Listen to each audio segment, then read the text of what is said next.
بسم اللہ الرحمن الرحیم۔ السلام علیکم ناظرین، آج اس ویڈیو میں ہم آپ کو ایک ایسا وظیفہ بتائیں گے جس کی برکت سے آپ کا رشتہ اسی جگہ پر پکا ہوگا جہاں آپ کی چاہت ہے۔ وظیفہ کے لیے آپ بعد از نماز عشاء اول و آخر 72 مرتبہ درود شریف تلاوت کریں اور درمیان میں آپ درود ابراہیمی 920 مرتبہ 21 روز تک تلاوت کریں۔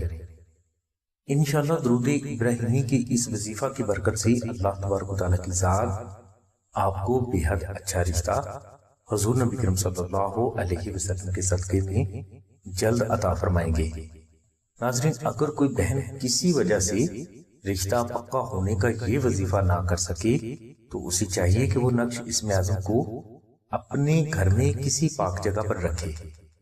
انشاءاللہ اللہ تبارک و تعالیٰ کی ذات نقش اسم اعظم کی برکات سے آپ کا رشتہ آپ کی سوچ سے بھی بڑھ کر اچھی جگہ پر جلد پکا فرما دیں گے۔ نقش اسم اعظم کی مکمل تفصیل کے لیے لنک ہم نے ڈسکرپشن میں دے دیا ہے۔ ہماری دعا ہے کہ اللہ تبارک و تعالیٰ کی ذات حضور نبی کریم صلی اللہ علیہ وسلم کے صدقے میں آپ کی سبھی نیک دعاؤں کو قبول فرمائے۔